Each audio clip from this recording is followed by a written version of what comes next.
Guys अभी हाल ही में Instagram पे एक मैसेज आता है, एक लड़का बोलता है मुझे लैपटॉप की ज़्यादा नॉलेज थी नहीं, मैं मार्केट चला गया 40,000 का बजट लेके, सेल्समैन ने मुझे i5 का लैपटॉप दे दिया, मैं बहुत खुश था। घर आके लेकिन मैंने थोड़ी और रिसर्च की तो I got to know i5 का 8th जनरेशन है। क्या ये लैपटॉप ठीक है? And I was shocked.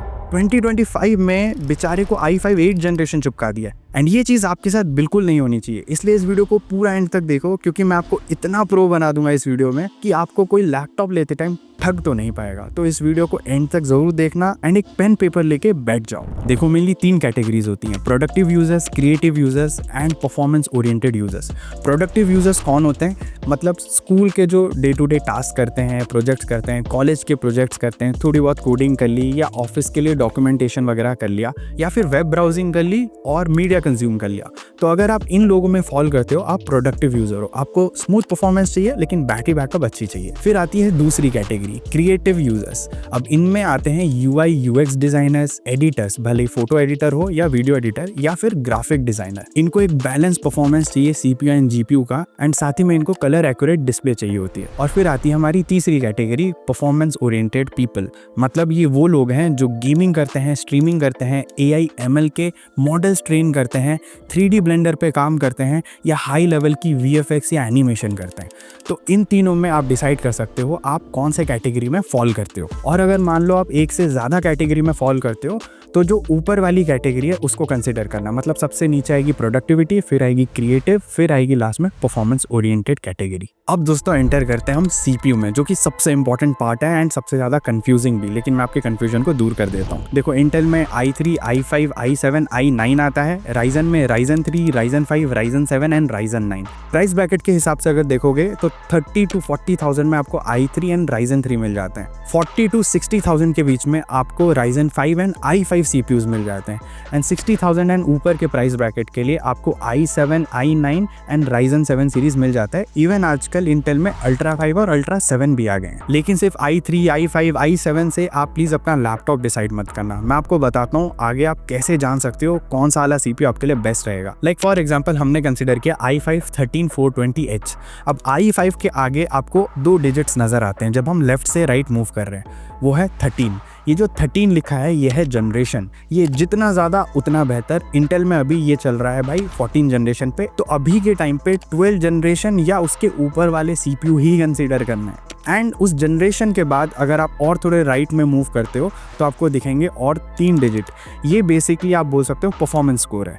ये जितना ज़्यादा रहेगा उतना आपके लिए बेहतर रहेगा। तो जैसे मान लो अगर i5 का 13420H है, उसको अगर आप कंपेयर करोगे 13700H से, तो 700H आपके लिए बेटर रहेगा।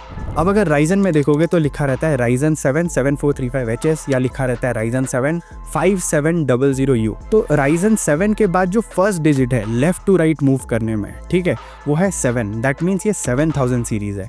या फिर 5700U में आप देख सकते हो 5 सबसे पहला नंबर है, तो ये 5000 सीरीज है। अगर मान लो अभी लिखा रहता है 8840U, तो ये 8000 सीरीज है। और उसके बाद जो बाकी के डिजिट्स हैं हमारे लेफ्ट टू राइट मूव करते टाइम, वो अगेन परफॉर्मेंस स्कोर मान के चलो, ये जितना ज्यादा रहेगा उतना आपके लिए बेहतर। अब दोस्तों Ultra 7 एंड Ultra 5 CPUs भी आ चुके हैं। देखो ये CPU पावरफुल भी हैं and at the same time ये आपकी बैटरी भी सेव करते हैं। तो मैं बोलूँगा ये काफ़ी तगड़े CPUs हैं एंड इनको आप बिल्कुल कंसिडर कर सकते हो, बट इनकी प्राइस थोड़ी ज़्यादा रहती है। लेकिन एक चीज़ का ध्यान रखना, इसमें सीरीज़ 1 आती है एंड सीरीज़ 2 आती है। लाइक Ultra 5 में 125H सीरीज़ 1 है, सीरीज़ 2 शुरू होती है 225H से। तो डेफिनेटली जितनी ज़्यादा सीरीज़ बढ़ती जाएगी उतना बेहतर आपको परफॉर्मेंस मिलते जाएगा। और हाँ एक चीज़ मैं बता दूँ, इन सब में Snapdragon X Elite X Plus CPU भी आता है। देखो ये जो CPUs हैं बैटरी बैकअप आपको कमाल की देने वाले हैं, लेकिन एक चीज़ का ध्यान रखना, इनमें अभी ऑप्टिमाइजेशन अच्छी नहीं है। जो सॉफ्टवेयर्स हैं इन CPUs के साथ इतने कंपैटिबल नहीं है एंड ये CPU इतनी अच्छी परफॉर्मेंस भी नहीं देते हैं compare to Intel and Ryzen counter parts.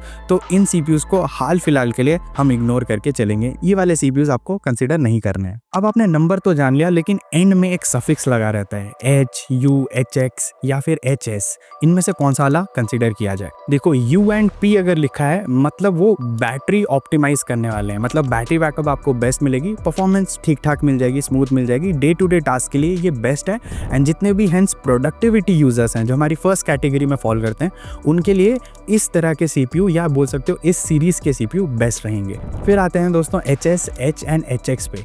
HS वाले H से थोड़े नीचे रहते हैं बट अच्छी परफॉर्मेंस देते हैं एंड बैटरी बैकअप डेफिनेटली थोड़ी कम देते हैं compare to U and P। फिर हम आगे बढ़ते हैं और H पे चलते हैं। देखो H सीरीज आपको तगड़ी परफॉर्मेंस देंगे, बैटरी बैकअप डेफिनेटली HS से आपको कम मिलने वाली है and at the same time ये थोड़े गर्म भी होंगे क्योंकि ज़्यादा पावर ड्रॉ करते हैं। सेम वे HX जो होते हैं वो top of the line CPUs होते हैं लैपटॉप में, मॉन्स्टर परफॉर्मेंस मिलने वाली है, मतलब बेस्ट परफॉर्मेंस दे देंगे आपको, but at the same time battery backup सबसे कम एंड ये थोड़े ज़्यादा गर्म होते हैं। तो अगर आप ये CPU के साथ जाना चाहते हो तो मेक श्योर कि उस लैपटॉप के थर्मल्स भी अच्छे होने चाहिए। एंड ये CPU मेनली थर्ड कैटेगरी वाले लोग यूज कर सकते हैं जो हमारे परफॉर्मेंस ओरिएंटेड यूजर्स हैं। H एंड HS सीरीज में सजेस्ट करूंगा सेकंड कैटेगरी के लोगों के लिए, दैट इज क्रिएटिव यूजर्स। अब दोस्तों जो CPU है वो कोर्स में भी डिवाइडेड रहता है, मतलब एक CPU जितने ज्यादा कोर्स में डिवाइडेड रहेगा आप मान के चलो उतनी बेहतर multi core performance and overall वो CPU उतना बेहतर रहता है। लेकिन कोर्स भी फर्दर डिवाइडेड है परफॉर्मेंस कोर्स में एंड एफिशिएंट कोर्स में।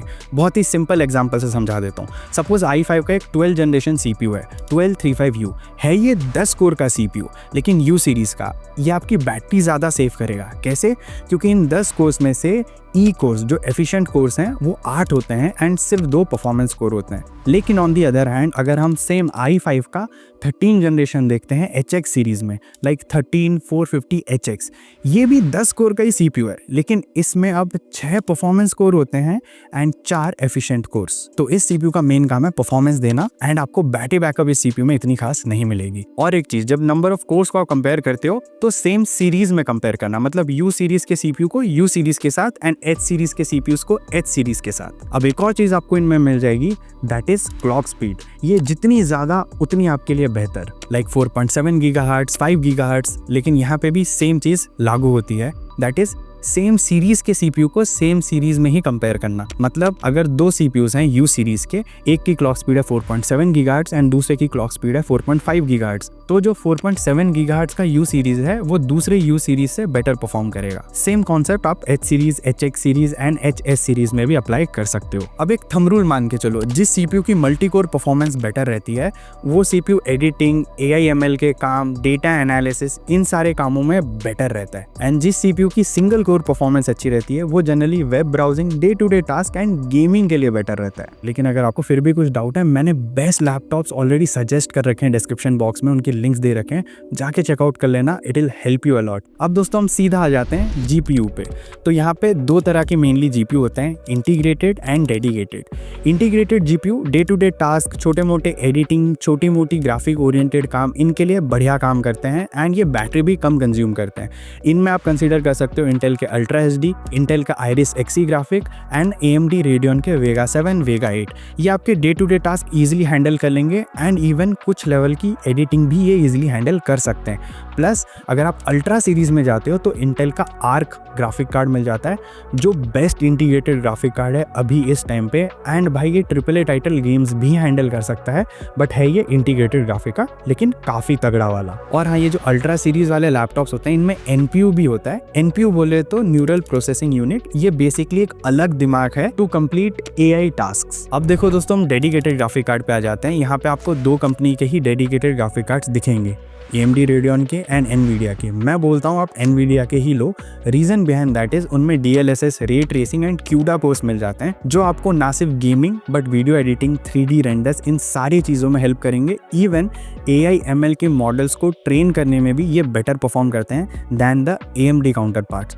तो हम सिर्फ NVIDIA के डेडिकेटेड ग्राफिक कार्ड्स को कंसिडर करेंगे। अब इन डेडिकेटेड ग्राफिक कार्ड्स में हमको 3050, 4050, 5050 देखने के लिए मिल जाता है। तो ये नंबर जितना बढ़ता रहेगा उतना बेटर, मतलब 3050 से बेटर है 4050, 4050 से बेटर है 4060 या 4070 and so and so fourth. लेकिन एक चीज़ का ध्यान रखना, 4050 अभी स्वीट स्पॉट है, 3050 थोड़ा पुराना हो रहा है एंड 4050 इसलिए स्वीट स्पॉट है क्योंकि इसमें रे ट्रेसिंग बेटर है, DLSS वगैरह बेटर काम करता है, गेमिंग में एंड ग्राफिक ओरिएंटेड काम में बेटर परफॉर्मेंस निकाल के देगा। प्लस एक और चीज़, ये ग्राफिक कार्ड जो रहता है वो मेमोरी के साथ आता है, मतलब 4GB, 2GB, 6GB, 8GB। तो जितनी ज़्यादा मेमोरी उतना बेहतर। मतलब एक 4 GB का 3050 थोड़ा कम परफॉर्मेंस देगा देन 6 GB का 3050। सेम वे 4050 में भी लागू होती है एंड 5000 सीरीज में भी लागू होती है। अगर मान लो आपके लैपटॉप में डेडिकेटेड ग्राफिक कार्ड है, वो बेटर परफॉर्मेंस निकाल के देगा then NPU for AI ML task. लेकिन अगर आपके लैपटॉप में डेडिकेटेड ग्राफिक कार्ड नहीं है तो मान के चलो NPU का होना जरूरी है for AI and ML task. तो हमने इससे ये सीखा कि डेडिकेटेड ग्राफिक कार्ड एक्चुअली बहुत इंपॉर्टेंट चीज है एंड उनके मैंने यूज केस भी बता दिए। फिर आ जाती है एक और चीज, that is called TGP, total graphic power. अब ये भी जितनी ज्यादा रहेगी उतना बेटर रहेगा। फॉर एग्जाम्पल मान लो 2 GPUs हैं RTX 3050, दोनों 4 GB के ही GPU हैं, लेकिन एक है 75 वॉट TGP के साथ एंड दूसरा है 45 वॉट TGP के साथ। तो जो 75 वॉट TGP के साथ वाला 3050 है वो आपको बेटर ओवरऑल परफॉर्मेंस निकाल के देगा, but at the same time keep this in mind, वो बैटरी बैकअप कम देगा एंड लैपटॉप थोड़ा ज़्यादा गर्म भी होगा। बहुत ही सिंपल सा रीज़न है, ज़्यादा पावर ड्रॉ करता है ज़्यादा बेहतर आउटपुट देने के लिए। तो ग्राफिक कार्ड चूज करते टाइम मेमोरी डेफिनेटली आप कंसीडर करना एंड TGP भी आप डेफिनेटली कंसीडर करना। Now moving to the display part. अब देखो यहाँ पे TN पैनल्स आ जाते हैं, IPS पैनल आ जाते हैं एंड फिर हमको OLED पैनल्स भी मिलते हैं। TN पैनल्स उन लोगों के लिए बेस्ट रहेंगे जो भाई डे टू डे टास्क करना चाहते हैं, बजट में टाइट है, ज़्यादा मीडिया कंज्यूम नहीं करते हैं। लेकिन मान लो आप फर्स्ट कैटेगरी में ही फॉल करते हो, मतलब प्रोडक्टिव यूजर्स में, बट आप मीडिया बहुत ज़्यादा कंज्यूम करते हो, तो मैं बोलूँगा you should always go with IPS displace.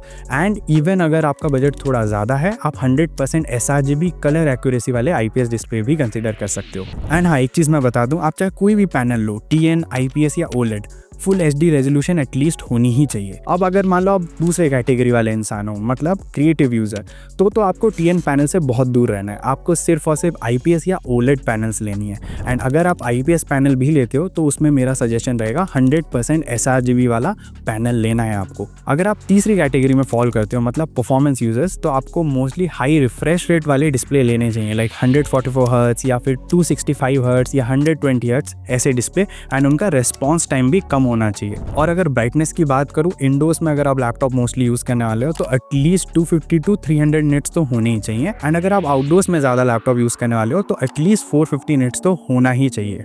Now guys let's move to RAM. अब 8 GB की रैम है, 32 GB की रैम है, 16 GB की रैम है। ये नंबर जितना बड़ा रहेगा उतना आपके लिए बेहतर, लेकिन there is a catch. DDR4 RAMs आती हैं, DDR5 रैम्स आती हैं। DDR5 रैम्स DDR4 रैम से बेटर है। And same way LPDDR4 RAMs आती हैं एंड LPDDR5 या फिर LPDDR5X रैम्स आती हैं। तो ये जो LPDDR5X एंड LPDDR5 रैम्स हैं, ये LPDDR4 से बेहतर काम करती हैं। लेकिन एक चीज़ का ध्यान रखना, LP का मतलब होता है लो पावर्ड। बेसिकली ये पावर कम कंज्यूम करती हैं, परफॉर्मेंस अच्छा देती हैं, लेकिन ये सोल्डर्ड रहती हैं मदरबोर्ड से, मतलब इनको आप अपग्रेड नहीं कर सकते हो फ्यूचर में। अगर इनको मैं कंपेयर करूँ DDR4 रैम से, DDR4 रैम्स इनसे बेटर परफॉर्मेंस देती हैं, लेकिन एट द सेम टाइम ज़्यादा बैटरी भी खाती हैं एंड ये सोल्डर्ड नहीं रहती हैं जनरली, तो इनको आप फ्यूचर में अपग्रेड भी कर सकते हो। और एक और चीज़, मान लो DDR4 रैम्स हैं 8 GB की 2, लेकिन आप डिसाइड नहीं कर पा रहे हो कौन सा वाला लेना है, तो मेगाहर्ट्ज कंपेयर कर लेना, जिसकी मेगाहर्ट्ज ज़्यादा रहेगी वो बेहतर। लाइक सपोज एक रैम की मेगाहर्ट्ज 2600 है एंड दूसरे की 3200 है, तो 3200 मेगाहर्ट्ज वाला बेटर परफॉर्म करेगा। तो मेगाहर्ट्ज जितना ज़्यादा उतना आप लोगों के लिए बेहतर। Now let's move to SSDs। अब देखो SSD में Gen 3, Gen 4, Gen 5 आती है एंड SSD की एक और कैटेगरी है SATA SSD and NVMe SSD। SATA SSD हम इग्नोर मारेंगे और हार्ड ड्राइव्स तो गलती से भी मत लेना, हमको सिर्फ SSD पे फोकस करना है, दैट टू NVMe SSD पे। अब NVMe SSD में आप देख सकते हो Gen 3, Gen 4, Gen 5। Gen 3 से Gen 4 बेटर है, Gen 4 से Gen 5 बेटर है, Gen 5 बेस्ट है बट महंगी आती है, Gen 4 स्वीट स्पॉट है। Gen 3 भी कंसीडर कर सकते हो बट मेरी सजेशन रहेगी Gen 4 लेना। तो देखो हर चीज़ को मैंने राउंड अप करके बता दिया। अब आप डिसाइड कर सकते हो आप कौन सी कैटेगरी में फॉल करते हो, आपके लिए कौन सा CPU बेटर रहेगा, आपको कौन सी जनरेशन कंसीडर करनी चाहिए एंड कौन सा ग्राफिक कार्ड कंसीडर करना चाहिए, कितनी TGP होनी चाहिए, हर चीज़ बता दी। लेकिन अगर आपको फिर भी कुछ डाउट है, मैंने बेस्ट लैपटॉप्स ऑलरेडी सजेस्ट कर रखे हैं डिस्क्रिप्शन बॉक्स में, उनके लिंक्स दे रखे हैं, जाके चेकआउट कर लेना, it will help you a lot. And अगर आपका फिर भी कोई सवाल या सुझाव है तो आप कमेंट करके जरूर बता सकते हो, आपके कमेंट्स का मैं रिप्लाई दे दूंगा। Please subscribe to this channel because ऐसे अमेजिंग कंटेंट मैं लेकर आता रहता हूँ, एंड लाइक भी जरूर करना है इस वीडियो को। मैं मिलता हूँ आपको अगले वीडियो में। Until then, over and out.